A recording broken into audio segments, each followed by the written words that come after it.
The Atacama Humanoid, nicknamed Ata for short, otherwise known as the 6-inch alien, has recently become a worldwide sensation.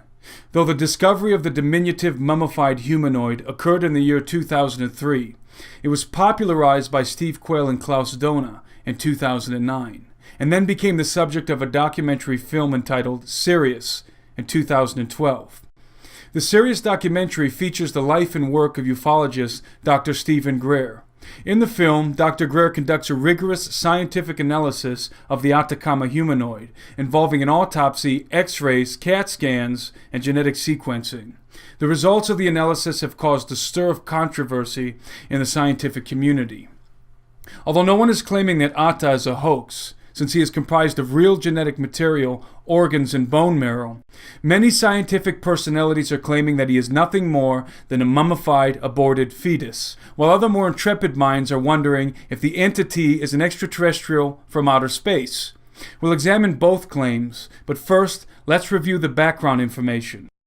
The Atacama humanoid was discovered in 2003 in the Atacama Desert of northern Chile by Oscar Munoz near an abandoned church in a ghost town called La Noria, 56 kilometers to the interior of Iquique.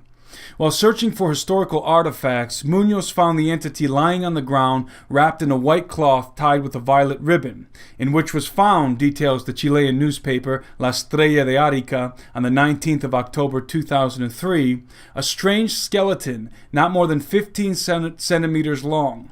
It was a creature with sharp teeth and a bulging skull with a strange protuberance on top. In addition, its crusted body was dark in color and, unlike humans, had 9 ribs. It is important to note 3 interesting facts about the Atacama Desert. First, it is the driest place on Earth, receiving less than 1 millimeter of rainfall per year, making it a virtual wasteland with almost no life. Second, it is one of the premier locations for space observation on Earth, hosting some of the world's most sophisticated observatories, including the Paranal, which has been called the world's most advanced visible light astronomical observatory. The desert is also a NASA staging ground for expeditions to Mars, due to its Mars-like environment and soil composition. And third, it is widely considered to be one of the most paranormally active places on Earth, with frequent sightings of spectral beings, UFOs, and yes, small humanoid entities, or duendes as they are called in the Andean regions of South America. The scientific analysis of the Atacama humanoid was conducted by a team of specialists led by Dr. Gary Nolan, a professor of microbiology and immunology at Stanford University. Dr. Ralph Lachman, also Stanford University, and author of the book Radiology of Syndromes, Metabolic Disorders, and Skeletal Dysplasias, was a consultant on the project who directed and reviewed the X-rays and CAT scans. Upon analysis of the scans, Dr. Lachman concluded that the humanoid's appearance is not the result of any known deformity, genetic defect, skeletal dysplasia, or any other known human abnormality. Based on an examination of the epiphyseal plates in the knees, bone structure development, and a tooth embedded in the mandible, Dr. Lachman also concluded that the specimen had lived to be 6 to 8 years of age. Dr. Nolan agreed. The entity had definitely lived long enough to eat, metabolize, and breathe air. The specimen was determined to have been mummified by the intense arid climate of the Atacama Desert and was at least a few decades old, or possibly older. The results of the genetic analysis conducted by Dr. Nolan were enigmatic.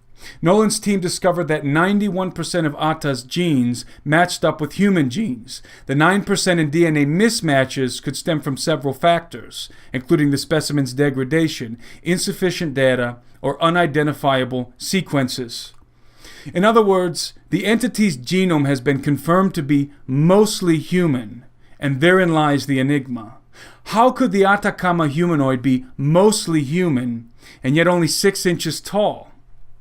To put it scientifically, why does the phenotype not appear to fit the genotype? The answer, in my humble opinion, is quite simple. We are just beginning to understand how genes work. The genome of a living organism is not a simple mechanism that can be accurately manipulated simply by rearranging its individual parts. Instead, It is a highly complex system of integrated coordinating components which operate both independently and cooperatively. Because of this, slight alterations to certain genes in specific locations of the genome can lead to remarkable variations in both the appearance and nature of an organism. Keep in mind that, genetically speaking, all human beings are 99.9% the same. A mere 0.1% difference in genetic composition accounts for all of the variation between us. The fact that 85% of a mouse's DNA is the same as ours provides us with a clear illustration of how a little genetic variation can make a very big difference. There is an aggressive attempt to debunk the findings of the Sirius documentary analysis. Even though the professionals working with the Atacama Humanoid have ruled out the possibility that it is an aborted fetus, many people are still holding on to that claim. The argument is not without merit. There do appear to be some distinct similarities between the mummified humanoid and the skeletal structure of a fetus. Many who argue the fetus theory claim that the humanoid's head was deformed during the extraction process of the abortion, in which a hook was inserted into the back of the skull to pull the fetus out of the womb. The missing rib is easily explained away by this crowd simply with the notion that it had not yet developed while in the womb. And the narrowing of the rib cage, along with the erect posture of the specimen, could have easily resulted when the fragile fetus was wrapped in the cloth. Finally, their prime argument seems to be that the bone density analysis of Dr. Lachman was fatally flawed because the specimen was mummified, which could change the composition and density of the bone, making it near impossible to determine the age of the humanoid with any certainty. While I believe that these claims are logical, I do not believe that they are substantial enough to undermine the expertise of Dr. Ralph Lachman. There are several crucial factors that debunk the fetus theory of the debunkers. First of all, the bone structure of certain parts of the humanoid's anatomy is radically different in comparison to the corresponding parts of a normal fetus. According to the results of the analysis, we know that this is not due to any deformity, genetic defect, skeletal dysplasia, or any other known human abnormality. The skull of the specimen displays intricate structural anomalies that would not have been caused by hook extraction during an abortion. Furthermore, the common practice of abortion in the small towns of the Andean communities, where Ata was found, is not the dangerous procedure of extraction from the womb with a hook, but induced miscarriages through the use of medicinal plants. Finally, Dr. Lachman's conclusion about the age of the humanoid was not based solely on bone density, but on bone structure development, including of the teeth that the entity obviously had, one of which was still attached to its mandible during the examinations. It would have been much easier and safer for Dr. Lachman to declare the diminutive mummified humanoid an aborted fetus, especially in light of the speculation that it might be extraterrestrial.